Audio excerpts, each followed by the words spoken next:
ที่ปีนี้เตะต้องสไนป์เป็นสไนป์พลายติสไนป์บาทสไนป์เนี่ยแต่คือแหลกนะกูดังบอกก่อนนั่งไงเฟิร์สไนป์first night ប៉ុន្តែនិយាយនេះមិនចង់ឲ្យបងប្អូនសង្កត់ធ្ងន់ថាភេទទី3អីមិនទេប៉ុន្តែប្រុសមនុស្សប្រុសស្រឡាញ់គូដឹងរបស់គាត់ជាប្រុសដូចគ្នាបាទប្រុសស្រឡាញ់ប្រុសភេទដូចគ្នាបាទហើយគូដឹងរបស់គាត់ត្រូវ3តង់របៀបថាមនុស្សទាំងគ្រូរយៈពេល3ឆ្នាំហ្នឹងត្រូវគេដដែលហើយពេលគូដឹងរបស់គាត់ហ្នឹងគាត់មានអបជ័យទៅនោះគឺរបៀបចឹងអូខេបាទផ្លាយមែនណាបាទអូខេតោះប្រវេទចាប់តាមហ្នឹងហើយនិយាយរៀងកំ pl ែងដូចជាមែនតិចបងប្អូនប្រហែលឆ្លប់លើរឿងមនុស្សប្រុសដែលមានបច្ចុយមានអីចឹងគេថាតែគេថាអីចឹងណាហើយគូដឹងរបស់គាត់នឹងមានបច្ចុយផងក៏ចៅផងឲ្យគាត់អ្នកឈូកបាពីនេះនិយាយទៅបាទគាត់នៅឈូកបាពីហើយរឿងហ្នឹងគឺគូដឹងរបស់គាត់លក្ខណៈថាពីដំបូងឡើយអ្នកនៅខេត្តទេហើយគាត់ហ្នឹងគាត់ធ្វើការនៅការ៉ាស់ឡានលក់ឡានគាត់កណែនៃនៅហ្នឹងដល់ពេលហើយគូដឹងហ្នឹងគាត់ប្រឡងការ៉េប្រឡងអីជាប់ទៅអត់តន់ធ្លាក់ឈ្មោះអត់ការងារធ្វើគាត់ហៅមកនៅជាមួយបាទគាត់ហៅមកនៅជាមួយរបៀបថាគាត់ប្រើរបៀបបោកខោអាវលាងចានអីចឹងតែគាត់យកហៅមកជាអ្នកពេលហ្នឹងគឺគាត់ខាងស្រីគាត់បាន22បើខាងប្រុសប្អូនគាត់មួយឆ្នាំ21អូខេខាងប្រុសហ្នឹងហើយខាងប្រុសបាទគាត់លក្ខណៈថាគាត់សង្ហាខ្លាំងណាបាទដល់ពេលដែលគាត់ប្រើខាងប្រុសទៅខាងប្រុសហ្នឹងគាត់រលុយបានដែរគាត់រលុយបានដែរអញ្ចឹងគាត់គិតថាចេះរឿងអីបានគាត់មនុស្សប្រុសឲ្យដាំបាយលាងចានបោកខោអាវរហូតអញ្ចឹងគាត់គ្រាន់តែដាំបាយលាងចានទេតែខោអាវគាត់យកទៅបោកអត់ចាគាត់រកអ្នកបោកពួកចាអញ្ចឹងអ្នកដែលបោកពួកហ្នឹងគាត់ភេទទី3ចាដល់ពេលដែលខាងប្រុសហ្នឹងគាត់យកខោអាវទៅបោកពួករហូតទៅគាត់លួចស្រឡាញ់គូដឹងរបស់គាត់ឲ្យជាប្រុសហ្នឹងអូដល់ពេលអញ្ចឹងទៅគាត់ក៏ពេលហ្នឹងគាត់បាត់អាវមួយចាលក្ខណៈគាត់ធ្វើការបែកញើសទៅអាវយឺតគាត់ទៅជាមួយទៅបាត់អាវមួយហើយខោអាវគាត់លក្ខណៈជាប់ខ្សែសក់ជាប់អីទៅអញ្ចឹងចាបងចាអញ្ចឹងខាងគេអ្នកបោកពួកហ្នឹងគេស្រឡាញ់គេតាមស្រឡាញ់គូដឹងគាត់ឲ្យជាប្រុសហ្នឹងយូរហើយភេទទី3ហ្នឹងគាត់តាមស្រឡាញ់បន្ទាប់មកគេយកអាវគេយកសក់ធ្វើស្នេហ៍អូដល់ពេលដែលគាត់ទៅចុះធម្មតាលក្ខណៈម៉ួយអញ្ចឹងចាបងគាត់ទៅរហូតអញ្ចឹងទៅពេលឲ្យបាត់អាវមួយគាត់ក៏មិនសូវជាសូនសាញអីច្រើនដែរចាបងគាត់ថាបាត់អាវគាត់មួយអញ្ចឹងខាងនោះគេថាគេចេញលុយឲ្យធ្វើមិនបើគេច្រឡំនិយាយចាគេចេញលុយឲ្យគាត់ខាងនេះគាត់ថាមិនបាច់ទេបាត់អាវគាត់មួយបាត់ក៏បាត់ទៅព្រោះអាវនឹងគាត់ទិញថោកដែរអត់ដឹងថាគេយកអាវទៅធ្វើស្នេហ៍ទេចាហើយគូដឹងរបស់គាត់និយាយទៅមនុស្សស្រឡាញ់គ្នាខ្លាំងហើយគាត់អត់ចូលចិត្តភេទទី3ទេចាបងគាត់អត់ចូលចិត្តទេគាត់យកខោអាវទៅបោកគាត់តែងតែនិយាយជាមួយនឹងគូដឹងថាចេះថាអូអបងនឹងដឹងមិនទេបើឲ្យកូនចៅគាត់នៅមិនសូវអីទេតែគាត់នៅគាត់ចេះតែលេបខែខ្ញុំរហូតចាហើយខ្ញុំអត់ចូលចិត្តភេទទី3ទេគាត់ប្រាប់គូដឹងគាត់ថាអញ្ចឹងប៉ុន្តែរំលងបានតែមួយអាទិត្យពីពេលដែលគាត់បាត់អាវហ្នឹងទេពេលនោះក៏ស្រាប់តែគូដឹងរបស់គាត់ហ្នឹងគាត់ទៅនៅមួយខាងភេទទី3អូទាំងដែលមនុស្សគាត់អត់ចូលចិត្តគាត់តាមទៅនៅជាមួយនឹងគេទៅនៅផ្ទះគេគាត់មកដល់ធម្មតាគាត់ចេញពីធ្វើការមកម៉ោង7យប់គាត់ថារដងអាប៉ែហ្នឹងអង្គុយចាំធ្វើមហូបធ្វើអីឲ្យរបៀបអត់ការងារធ្វើអញ្ចឹងប៉ុន្តែគាត់រកលុយតាមអនឡាញនឹងបានថាបាត់ហើយថ្ងៃនេះបឹងបាត់ទៅណាមហូបក៏អត់ធ្វើឲ្យអីក៏អត់ធ្វើឲ្យបាត់ឆឹងតែពេលគាត់ចុចទៅគាត់លើកតែគាត់ប្រាប់ថាមិនបាច់ទេមកទៀតទេគាត់នៅផ្ទះមិត្តភ័ក្តិហើយគូដឹងគាត់អត់ដែរផ្លែអញ្ចឹងទេនៅផ្ទះមិត្តភ័ក្តិក៏គេសុំឲ្យ share location ហ្នឹងឲ្យអ្នកឯងនៅផ្ទះមិត្តភ័ក្តិហ្នឹងនៅណាគាត់ថានៅចិត្តហ្នឹងឯងនៅចិត្តហ្នឹងឯងស្អែកគាត់ទៅវិញហើយអញ្ចឹងគាត់អានេះគាត់ដេកយំរបៀបគិតថាគូដឹងរបស់គាត់ទៅមានប្រុសទៅមានដៃគូគាត់ទៅតាក់ទងផ្សេងអីចឹងណាចាហ្នឹងហើយប៉ុន្តែដល់ពេលគាត់ទេម្ដងទៀតគាត់ស្រាប់តែខាងភេទទី3ហ្នឹងគាត់លើកឲ្យគាត់ស្ដីឲ្យថាចេះប្តីអ្នកឯងនឹងនៅមួយខ្ញុំអ្នកឯងមិនបាច់រកទេខ្ញុំនៅផ្សារចិត្តហ្នឹងឯងទៅលក្ខណៈគេធុញនិយាយពេកណាដល់ពេលហ្នឹងគាត់មិនអស់ចិត្តគាត់ក៏សង្ស័យថាអ្នកដែលបោកខោអាវហ្នឹងគាត់ក៏ជិះទៅឃើញប្តីរបស់គូដឹងរបស់គាត់នៅមួយគេហ្នឹងមែនគាត់តាមមើលគាត់ថាហេតុអីបានជាគូដឹងរបស់គាត់មនុស្សដែលស្អប់ភេទទី3មិនបានជាត្រូវទៅចឹងប៉ុន្តែគូដឹងរបស់គាត់នៅនិយាយមករហូតថាខ្ញុំយកកៅអៅទៅបោកហ្នឹងបែកហ្នឹងភេទទី3ខ្ញុំអត់ចូលចិត្តខ្លាចតែគេដាក់ស្នេហ៍ទេនៅថាអញ្ចឹងចុងក្រោយអាពេលគាត់និយាយលេងគាត់និយាយលេងបាទតែភេទទី3ហ្នឹងស្រឡាញ់មែនអាវយើងយកទៅបោកធម្មតាជាប់ញើសជាប់សរសៃសក់គេយកអាហ្នឹងទៅធ្វើដល់ពេលដែលគាត់ណាគាត់ទៅដល់គាត់ហៅប្តីនឹងឲ្យមកហៅក៏ថាគូដឹងដូចប្តីប្រពន្ធចុះគាត់ហៅឲ្យមកវិញគេអត់ព្រមឲ្យគេថាចាំព្រឹកគាត់អានេះគាត់ត្រឡប់ទៅផ្ទះរបស់គាត់វិញហើយឆ្ងាយគ្នាប្រហែលជា500ម៉ែត្រដែរអត់ឆ្ងាយរហូតដល់ស្អែកឡើងគាត់ចេញទៅធ្វើការព្រលឹមឡើងហ្នឹងខាងគូដឹងគាត់មកវិញទៅនៅមួយគេមកជុំគេខ្លាំងដល់ថ្នាក់ហ្នឹង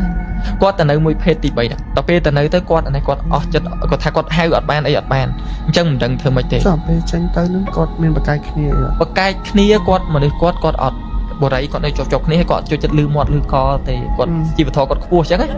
គាត់ព្យាយាមខាត់ទៅកាន់គេហ្នឹងប៉ុន្តែគូដឹងរបស់គាត់ទៅចុងក្រោយក៏គាត់នឹងទៅរកគ្រូអ្នកម្ចាស់ការ៉ាស់ឡានរបស់គាត់នឹងប្រាប់ថាចែឯងទៅរកគ្រូខាងអដងទៅឯងស្គាល់គ្រូទៅរកគ្រូទៅឲ្យជាអញ្ចឹងណាឲ្យទៅយកប្តីនឹងមកវិញមកព្រោះទៅរកគ្រូនឹងគាត់ថាប្តីឯងទៅដោយសារអាវដោយសារសក់របស់វាដែលយកទៅបោកគក់គេយកទៅធ្វើស្នេហ៍គេខាបយកបានបាត់ហើយអញ្ចឹងឯងចង់យកមកវិញលុះត្រាតែឯងនឹងយកខោអាវអញធ្វើម៉េចឲ្យប្តីឯងនឹងពាក់ឲ្យបានឲ្យយកខោអាវទៅឲ្យគាត់ធ្វើពិធីហើយខោអាវនឹងយកទៅឲ្យប្តីនឹងឲ្យគូដឹងនឹងពាក់ទៅពាក់វិញបាទពាក់ទៅគេមកហើយគាត់ប្រាប់ចឹងអញ្ចឹងគាត់អានេះក៏គាត់ធ្វើតាមគ្រូគាត់ទៅអង្វរឲ្យគេមកផ្ទះនឹងអត់អស់ចិត្តអស់ចង់អញ្ចឹងគាត់ទៅដល់គាត់ថាចាគាត់យកអាវទៅគាត់យកខោអាវទៅថាឥឡូវបងឯងនៅមួយគាត់នឹងក៏នៅទៅតែបងឯងពាក់ខោអាវខ្ញុំផងកុំឲ្យដូចថាយកខោអាវខ្ញុំចោលអីព្រោះយើងធ្លាប់ស្រឡាញ់គ្នាអញ្ចឹងក៏គូដឹងរបស់គាត់នឹងព្រមពាក់ខោអាវហ្នឹងថាអញនៅនឹងក៏បានតែអញពាក់ខោអាវហ្នឹងគ្រាន់តែពាក់ភ្លាមបងគាត់ជិះម៉ូតូតាមគូដឹងនឹងមកផ្ទះគាត់ថាអញស្អប់អបិភេទទី3ហ្នឹងហើយគាត់ទៅនៅលំ3 4ថ្ងៃហ្នឹងគាត់ថាគាត់ស្អប់មិនបានជាឲ្យគាត់នៅហ្នឹងដល់ពេលដែលយប់ឡើងគាត់ថាមុខបរិយអញ្ចឹងបងមួយតែភេទទី3គាត់ជិះម៉ូតូ3 4ជុំរហូតគាត់ជិះមករវិញណាគាត់ជិះចោះជិះឡើងជិះចោះជិះឡើងទៅពេលអញ្ចឹងទៅគ្រូនឹងគាត់កាចដែរគាត់ថាហើយចង់ឲ្យវានឹងដាច់អត់ដាច់ពីគ្នាអត់ថាចង់ឲ្យដាច់ពីគ្នាអញ្ចឹងឲ្យដាក់តំណឹបអញច្រើនតិចមកគ្រូហ្នឹងគាត់ថាបើចង់ឲ្យបងនឹងមួយបងភេទទី3នឹងឈប់តាក់ទងគ្នាឲ្យតំណឹបគាត់ច្រើនតិចមកសុំថងបាទគាត់និយាយចឹងហើយគាត់ទាថ្លៃទាចិត្ត 1k ទៅពេលអញ្ចឹងគាត់ថាគាត់រហូតលុយអត់បានទេព្រោះប្រាក់ខែគាត់តិចដែរអញ្ចឹងឃើញតែប្តីនឹងមកហើយគាត់ក៏អត់ឲ្យគ្រូដែរគាត់ថាគាត់រកអត់បានគាត់ខ្ជិលគាត់ស្រាប់តែមិនដឹងថាគ្រូនោះគេខឹងឬក៏ខាងនេះគេយកវិញបានស្អែកឡើងពីព្រលឹមគាត់ភ្ញាក់ដឹងខ្លួនមកបាត់គ្រូដឹងនឹងបាត់ទៀតនឹងអត់ដឹងគាត់ជិះទៅកន្លែងបោកពួកនឹងទៅដល់ឃើញគេកំពុងតែជួយគ្នាលាត់ខែលាត់អេនសាទៅហើយខែដែលគាត់ទិញឲ្យគេដោះចោលខ្ទេចអញ្ចឹងគាត់ពេលហ្នឹងគាត់ភ័យគាត់មែនតើគាត់ជិះទៅសុំគ្រូហ្នឹងគាត់ទៅអំបរថាឥឡូវគាត់លក់អញ្ជៀនឥឡូវហ្នឹងគាត់លក់អញ្ជៀនគាត់ឲ្យអាតំណឹបបាទឥឡូវយកឲ្យគាត់មកអញ្ចឹងគ្រូថាបើហែងដឹងអញ្ចឹងចាំឯងនឹងយកឲ្យគាត់លក់អញ្ជៀនឲ្យទៅអីទៅក៏ស្រាប់តែគាត់ដែលកំពុងតែនៅផ្ទះមួយគ្រូហើយប្តីគាត់ជិះម៉ូតូទៅតែគាត់ទៅ3ថ្ងៃគ្រូនឹងធ្វើឲ្យតាំងពីថ្ងៃទី1ហើយគេយកមកតំណការប្តីនឹងជិះម៉ូតូទៅតាមដល់ពេលជិះទៅតាមទៅអីទៅបន្ទាប់មកគ្រូនឹងថាចែមូលហេតុអីបានអញនឹងទាហែងថ្លៃហែងដឹងអត់ហើយនឹងនាំគ្រូឲ្យអញហើយបើអញហ៊ានដោះឲ្យគេមកលេងអញដល់ផ្ទះគ្រូដែលគេធ្វើស្នេហ៍ហ្នឹងណាបើអញហ៊ានដោះឲ្យផ្ដាច់គេមកលេងដល់ផ្ទះគេចោទចាស់មួយអញថាអត់ឲ្យអញយកមកទេបើអញហ៊ានតែយកគេលេងមួយអញអញ្ចឹងគាត់ដោះផ្ដាច់ឲ្យដល់ពេលគាត់ដោះផ្ដាច់ប៉ាត់ឲ្យទៅគាត់ឲ្យនាំទៅនៅស្រុកហ្នឹងផ្ដាច់ការងារកុំធ្វើការគាត់ធ្វើការនៅរំបឹងមិនតន់ថាឯងទៅកន្លែងទៅផ្ទះហែងបាន10ថ្ងៃតោះអញយកឲ្យបានហើយនាំគូទៅនឹងត្រឡប់ទៅផ្ទះ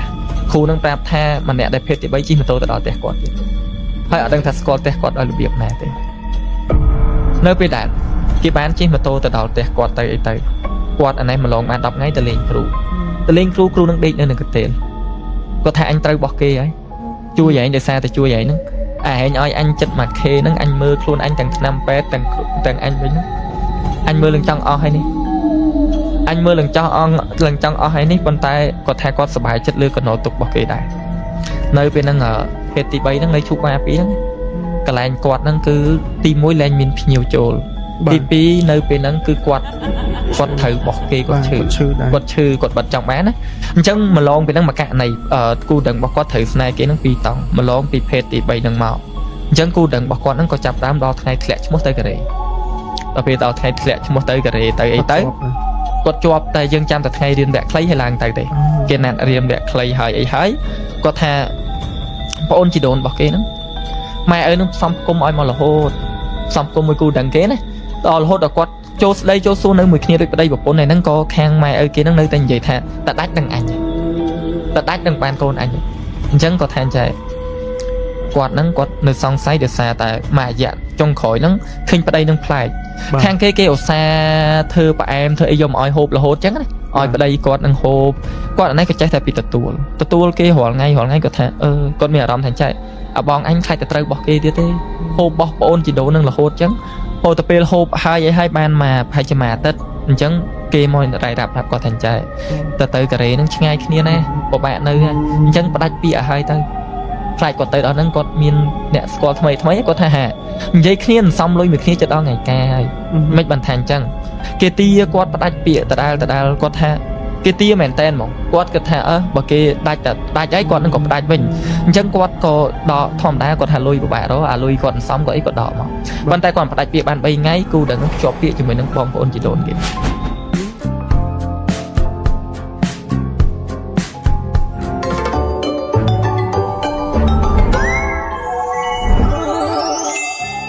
កក់ Pass App បញ្ចុះតម្លៃ 60% ចំនួន3ដងប្រើកូដ Weekend បញ្ចុះតម្លៃ 60% ចំនួន4ដងប្រើកូដ Weekday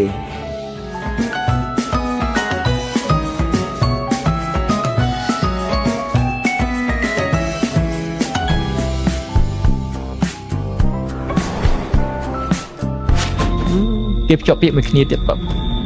អញ្ចឹងតទៅពេលភ្ជាប់ពាក្យទៅអីទៅក៏គាត់នឹងមានគេមកសិបប្រាប់ថាចាអញស្គាល់គូដឹងឯងច្បាស់ណាស់វាអត់ស្រឡាញ់ម្នាក់ស្រីហ្នឹងទេបាទត្រូវរបស់គេហើយផ្ដាច់ពាក្យឯងទៅយកគេហ្នឹងត្រូវរបស់គេហើយអញ្ចឹងគាត់ក៏ទៅអត់ថាមិនអស់ចិត្តមនុស្សស្រឡាញ់គ្នាក៏ទៅរាប់ជើងលេខមើលថាឥឡូវគាត់ដឹងថាគូដឹងគាត់ឆ្នាំប៉ុណ្ណេះអញ្ចឹងគាត់ទៅរកគ្រូដែលឈឺវគ្គមុនណាគ្រូនឹងថាអញបាញ់មកទេឯងមានប្រមាណម៉ឺនក៏អញអត់ទទួលដែរគូដឹងឯងតែអញហ៊ានទទួលអញត្រូវរបស់គេទៀតហើយអញ្ចឹងគាត់រីកមិនឲ្យទៅអ្នកផ្សេងខាងកំពង់ចាមគាត់រីកមិនឲ្យបាទថាទៅអញស្គាល់គាត់មិនអត់មានតំណោះស្រាយតែគាត់មានតំណោះស្រាយបាទគាត់ចិត្តល្អដែរគាត់ឲ្យទៅដល់ពេលទៅគេទៅក៏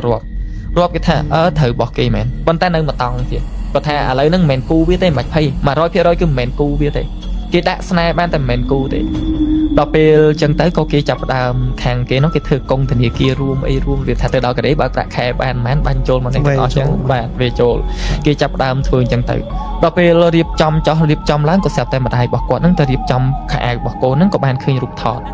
គេធ្វើស្នេហ៍គេយករូបថតមកគេដាក់គុំគ្នាបាទគាត់ឃើញទៅអីទៅម៉ែហ្នឹងគាត់អត់សូវចូលចិត្តដែរគាត់យកទៅដុតចោលគាត់យករូបថតហ្នឹងទៅដុតចោលដល់ពេលគាត់ដុតចោលតាមដែនមើលអាការៈរបស់កូនហ្នឹងគាត់តែរូបថតនឹងដុតចោលហើយទាម៉ែផ្ដាច់ពាក្យជាមួយនឹងបងប្អូនជីដូនវិញទាំងយប់គាត់ទាវិញអញ្ចឹងគាត់ថាគាត់អត់យកទេដាច់ខាតគាត់អត់យកទេអញ្ចឹងថាចោះគាត់ឯងទាម៉ែទៅភ្ជាប់ពាក្យធ្វើអីនេះកូនឆ្ងល់បាទអាពីដំបូងគាត់ទាផ្ដាច់ពាក្យពីគូដឹងចាស់គាត់ទាទៅហ្នឹងអញ្ចឹងគាត់សួររកវិញថាគូដឹងគាត់តែគាត់ចិត្តដល់ថ្ងៃការដែលមិនសមមួយគ្នាឥឡូវនៅណាបាទគឺថាឯងផ្ដាច់ពាក្យតែគាត់ចាំអត់បានទាំងអស់គាត់ថាមិនបានគាត់ផ្ដាច់ពាក្យមកយកម្នាក់នេះគាត់អត់ព្រមទេដល់ពេលគាត់អត់ព្រមទាំងយប់ទៅអញ្ចឹងខាងស្រីនោះគេតឹងដែរគេមកដល់គេចាប់ដើមនិយាយរឿងសងជំងឺចិត្តសងអីផ្ដាច់ពាក្យផ្ដាច់អីចឹងណាគេចាប់ដើមនិយាយអញ្ចឹងខាងប្រុសនឹងឲ្យទាំងអស់រត់វិចមករកគាត់បានដាក់ស្នេហ៍គូដឹងចាស់របស់គាត់ទេរត់វិចមករកសុំត្រូវគ្នាគាត់ត្រូវវិញទៀតគាត់ព្រមត្រូវខាងស្រីគាត់ព្រមត្រូវពេលនេះខ្ញុំនិយាយនោះខាងស្រីអត់ប្រាប់ទេថាបងឯងចម្លែកឬក៏គាត់ប្រាប់ប៉ុន្តែមនុស្សហ្នឹងបាទគេយកបានបាត់ហើយគេយកវិញ្ញាណហ្នឹងដូចគេគ្រប់គ្រងបានណាដល់ពេលដែលគាត់ដាច់ពីគេបានគាត់មកសុំនៅគាត់សុំនៅទៅគាត់ថាគាត់ព្រមហើយក៏រៀបចំមួយគ្នារៀបចំសែនពេនមួយគ្នាគាត់ថាការហើយទៅកុំឲ្យដាច់កុំឲ្យពិបាកដាច់ចឹងណា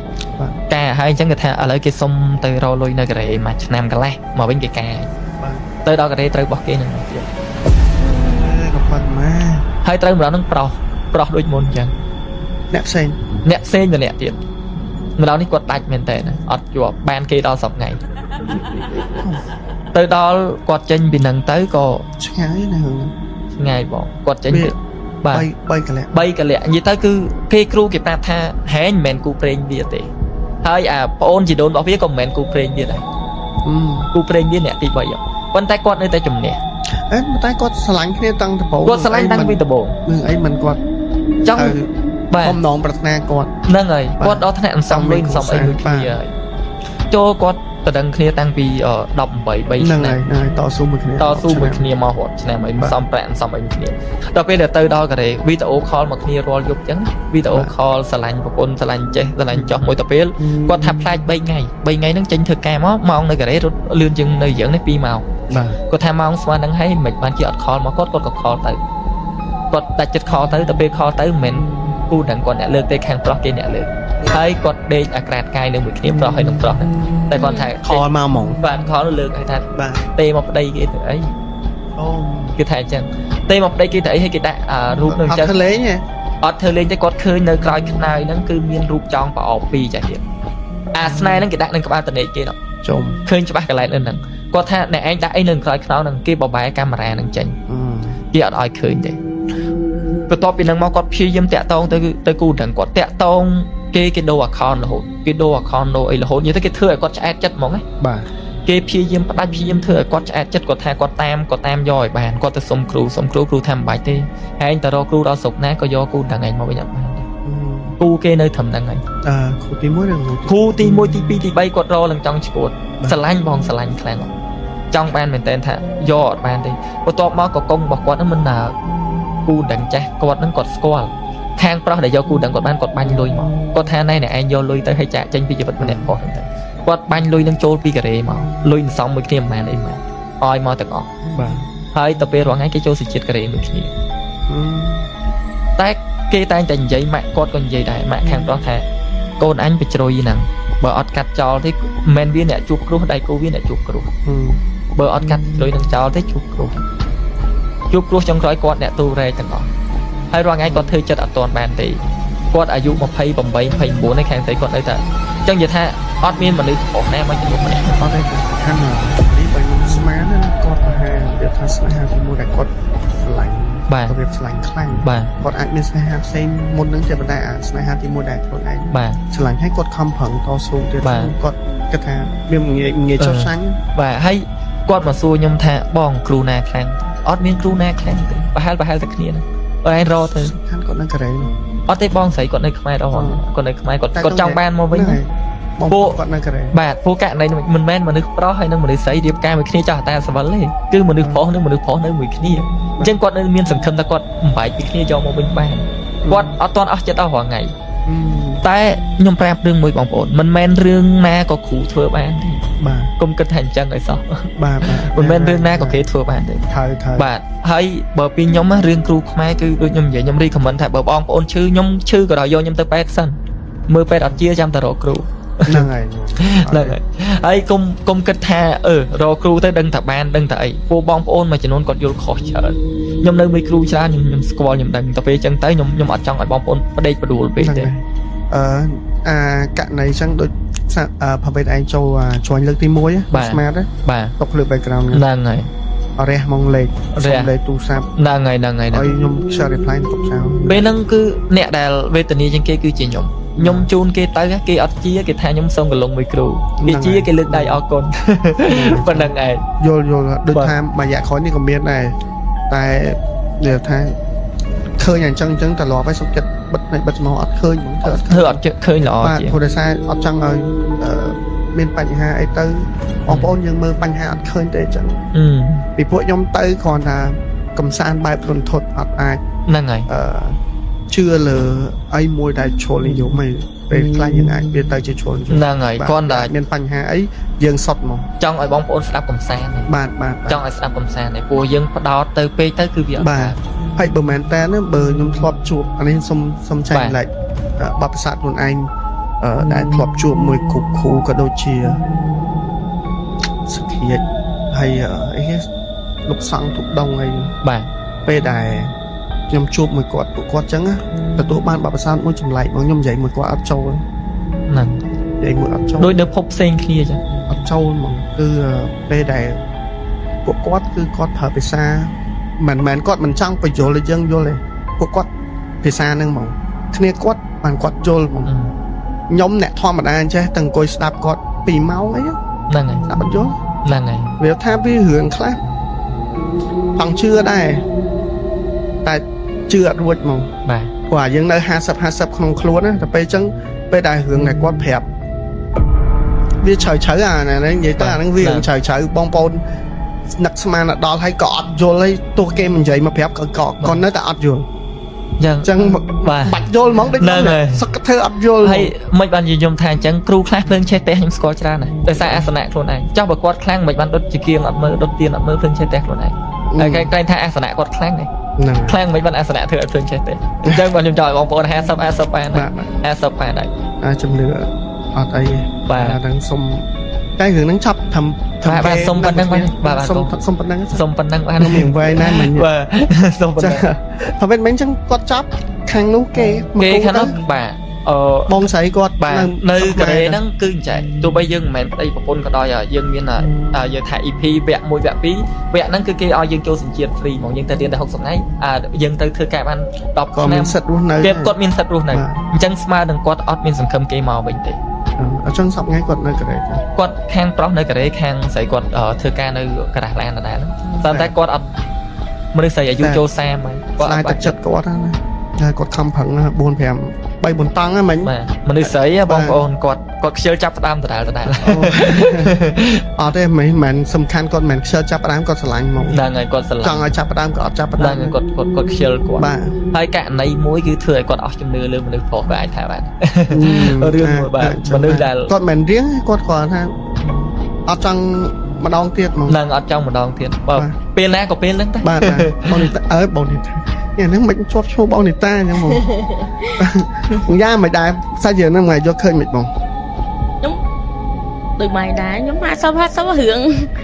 ខកហ្នឹងអីហ្នឹងអត់ខ្ញុំអត់សូវបដោតហ្មងហើយបងនិយាយថាបងដៃគូគាត់នៅកន្លែងហ្នឹងខ្មែរដូចគ្នា ខ្មែរតាបង ហើយពេលដែលរកគេធ្វើស្នេហ៍ហ្នឹងអ្នកនៅកន្លែងហ្នឹងអ្នកធ្វើឲ្យ នៅនោះមានគេទៅតែខ្ញុំនិយាយថាផ្ទះលេខ2មិនចោះទេផ្ទះលេខ2ពីច្រើនមានគ្រូទៅតែពលករតែជាគ្រូហើយពួកខាងហ្នឹងរឿងអា smoke group ហ្នឹងពួកវាប៉កែ អូខេបងប្អូនអ្នកគ្នាពីររឿងហ្នឹងណាប្រវេត បាទអស់ណាស់មែនទេ ស៊ី show ក្រោយ ហ្នឹងហើយទុកសូក អរគុណបងប្អូនអ្នកគ្នាដែលកំពុងទស្សនាកម្មវិធី live 404បច្ចេកសម្រាប់រឿងទី2របស់វិទ្យសម្រាប់ខ្ញុំសប្បាយស្ដាប់ព្រោះដោយសាររឿងនេះវាសម័យចេញបានគ្រប់ច្រកហ្មង បាទ